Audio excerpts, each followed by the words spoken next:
வணக்கம். முதலீடு பண்ணலாம்னு நினைக்கும் போது எங்க பார்த்தாலும் ஒரே இரைச்சல், ஒரே குழப்பம். அப்படிதானே? எங்கிருந்து ஆரம்பிக்கிறதுனே தெரியல. கவலைப்படாதீங்க.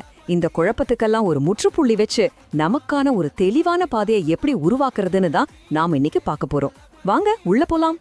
நம்மளை சுற்றி என்ன நடக்குது?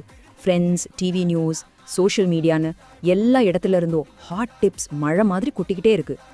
இந்த ஸ்டாக்கை வாங்கு, செம்மையா போகும், ஐயோ இதை மிஸ் பண்ணிடாதீங்க. இந்த மாதிரி பேச்சை கேட்டு கேட்டு ஒரு விதமான பதட்டம், ஒரு அழுத்தம் நமக்குள்ள உருவாகுது. எதை நம்புறது, எதை விடுறதுன்னே தெரியாம குழம்பி நிற்கிறோம் இல்லையா? இந்த ஃபீலிங் நம்ம எல்லாருக்குமே ரொம்ப பரிச்சயமான ஒண்ணுதான். ஆனா உண்மையிலேயே ஸ்மார்ட்டா இன்வெஸ்ட் பண்றவங்க என்ன பண்றாங்க தெரியுமா? அவங்க இந்த இரைச்சலை எல்லாம் கண்டுக்க மாட்டாங்க. இந்தியால மட்டுமே யோசிச்சு பாருங்க, 50 லட்சத்துக்கும் அதிகமான பேரு screener.in மாதிரியான டூல்ஸை பயன்படுத்தி ரொம்ப சிஸ்டமேட்டிக்கா, அதாவது ஒரு முறையா பங்குகளை தேடி அதை கண்காணிச்சுட்டு வராங்க. இதுல இருந்து நம்ம கத்துக்க வேண்டிய பாடம் என்ன?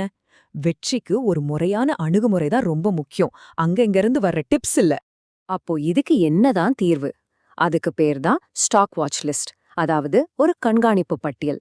இது என்னன்னா, யாரோ சொல்ற டிப்ஸை எல்லாம் கண்ணை மூடிட்டு ஃபாலோ பண்ற விஷயம் கிடையாது.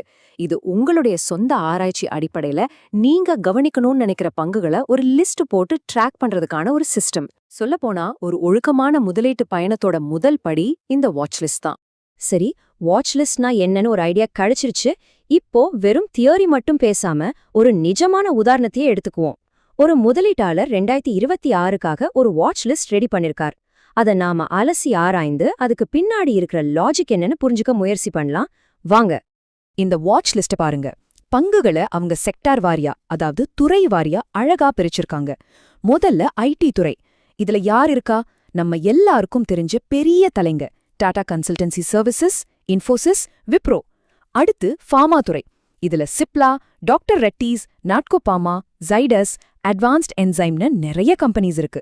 அப்புறம் ஆட்டோமொபைல். இங்கே டாடா மோட்டார்ஸ், அமரராஜா எனர்ஜி. கடைசியா கன்சியூமர், அதாவது நுகர்வோர் துறையில ஜோதி லேப்ஸ். இதுல ஒரு விஷயத்த கவனிச்சிங்களா? பெரும்பாலும் அந்தந்த துறையோட லீடர்ஸ் அல்லது பெரிய நிறுவனங்களா தான் இருக்கு. இப்போ நான் சொல்ல போற விஷயம் ரொம்ப ரொம்ப ரொம்ப முக்கியம். நல்லா கேட்டுக்கோங்க. நாம இப்ப பாக்குறது ஒரு உதாரண வாட்ச் லிஸ்ட் மட்டும்தான். ஓகே, இந்த லிஸ்ட் அப்படியே காப்பி பண்ணி வாங்கிடலான்னு தயவு செஞ்சு நினைக்காதீங்க.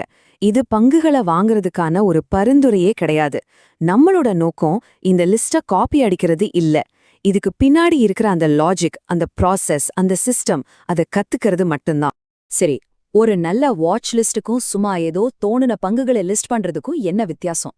அதுக்கு பின்னாடி இருக்கிற தர்க்கம் தான். ஒரு தெளிவான காரணம் இருக்கணும். ஏன் இந்த துறைகளை தேர்ந்தெடுத்தாங்க? அப்படி என்ன லாஜிக் இந்த